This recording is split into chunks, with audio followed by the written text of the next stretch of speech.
Hello, everyone, and welcome to our lesson on Are You Media Literate?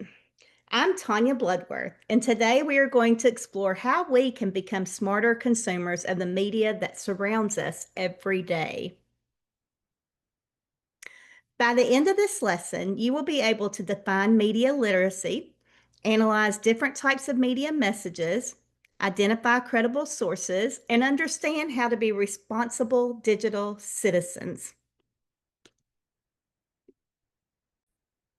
Let's start with a quick reflection. Where do you get most of your news or information? Maybe it's TikTok, YouTube, TV, a news app, Facebook. Think for a moment about why you trust those sources or why sometimes you might not.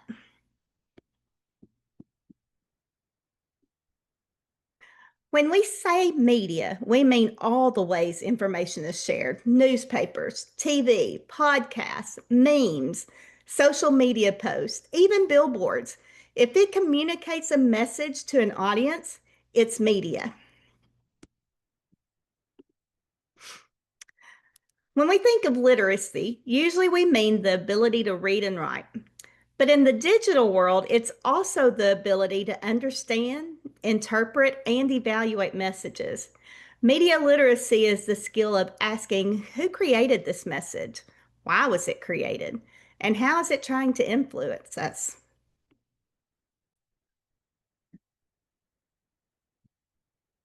We live in a media saturated world. Information, whether it's accurate or not, it spreads instantly. Without strong media literacy skills, it's easy to be misled by misinformation, fake news, or hidden bias. Learning to question and verify helps us make informed decisions as citizens and consumers. Media comes in many forms: traditional outlets like newspapers and TV, digital news websites, and social media platforms such as Instagram, Facebook, TikTok, and X, which was formerly Twitter. Each type has its own style, speed, and level of reliability.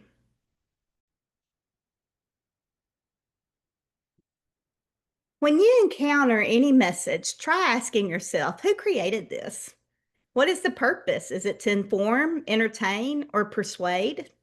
Who's the target audience? What techniques are used? Images, music, emotional appeals? And finally, what information might be missing? Here's a social media post, an example of one. Take a few seconds to notice the photo, the caption, and even the picture. Think about what grabs your attention first and why. Who posted this? Virginia State Parks. What's the purpose? Looks like it's to try to get you to come visit their parks. What techniques are being used? They're using humor with the joke. They're using the snow and the man sliding down the hill in the saucer. They're trying to show that it's fun. They're going to make you want to come and play in the snow at Virginia State Parks during the winter, not necessarily the summer. They're trying to convey friendliness. Stay safe and warm, park fans. They're trying to relay openness because they want you to come see them.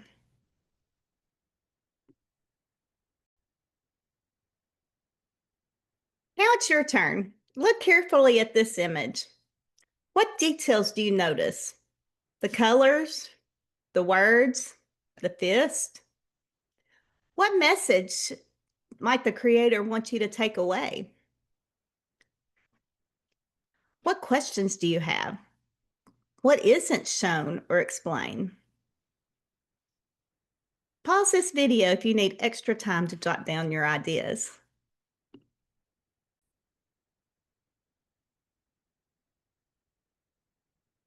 Let's analyze a short news article together. Let me click on that.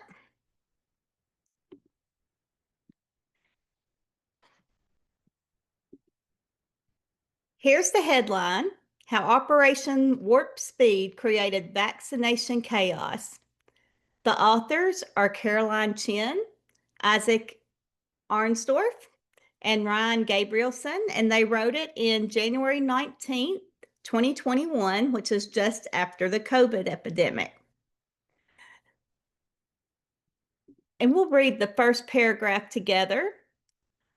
Hospitals and clinics across the country are canceling vaccine appointments because the Trump administration tells states how many doses they'll receive only 1 week at a time, making it all but impossible to plan a comprehensive vaccination campaign.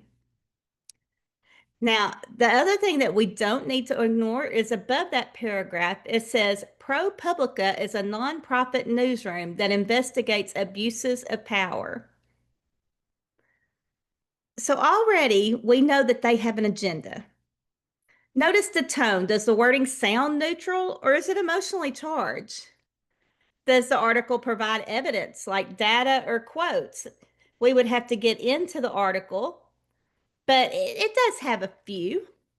Are multiple perspectives represented?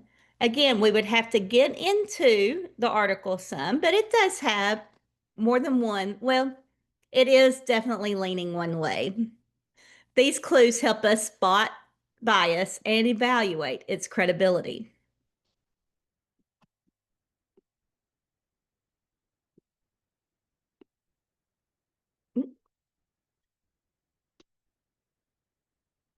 There we go. Here's an advertisement. Advertising is designed to persuade. By definition, advertising is persuading you to buy something or do something. Look at this ad. What emotions or desires is it appealing to? How do the colors, music, or wording try to influence you? Even when an ad it seems purely fun, it always has a purpose. This is obviously an old ad. Elizabeth Montgomery was a star back in the day, and she was a TV mom back in the day. And so obviously Quaker Oats, they're advertising their diet frosted Quaker Oats, and they want you to believe that it's so sweet you can't believe that it's not sugar. They're appealing to moms. They're appealing to moms that want to be like a TV mom and that want to be thin.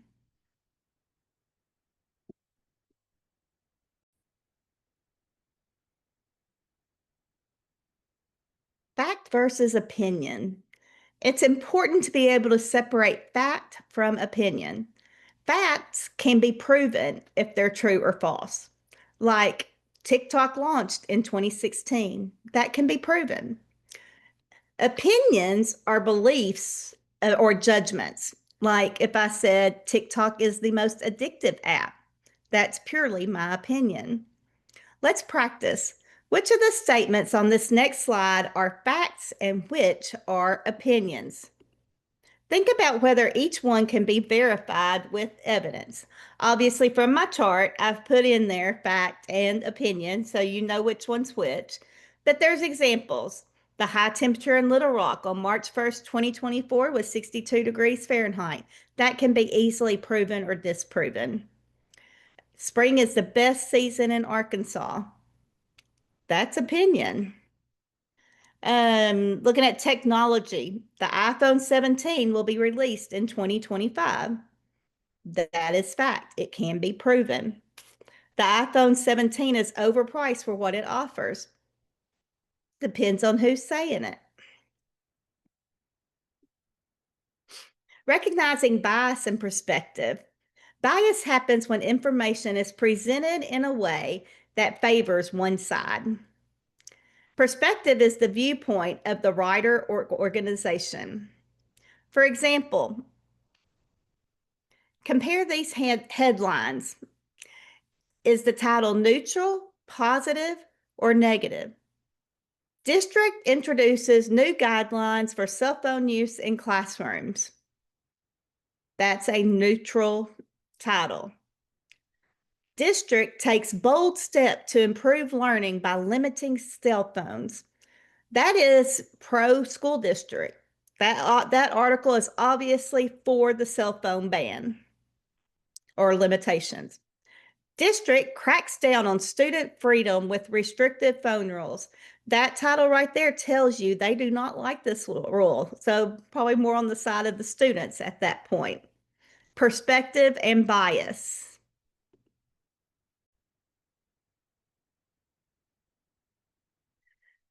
To decide if information is reliable, ask yourself, who is the author and what are their credentials? Is the author recent? Is the article recent? Does it provide evidence or does it cite experts? Can you verify the claims with other sources? Credible sources are transparent and well documented.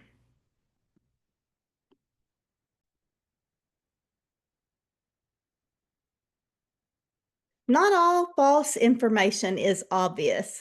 Misinformation can be unintentional. Disinformation with a D is spread deliberately. Deepfakes, which are realistic but fake images or videos, make it even harder to tell truth from fiction. To tell the deepfakes, look for inconsistency. Reverse image search suspicious photos and always cross check.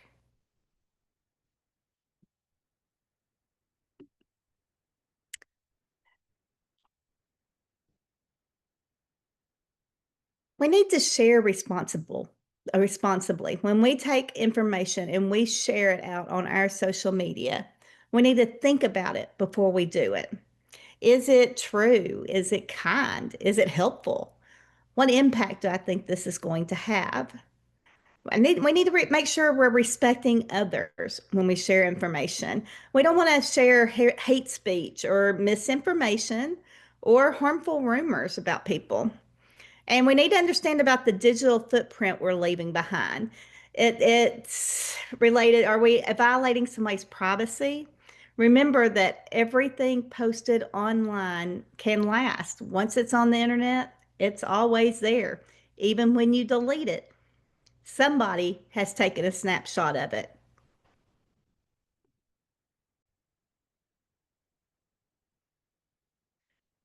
Here are some key takeaways. Media literacy helps us navigate a world full of messages.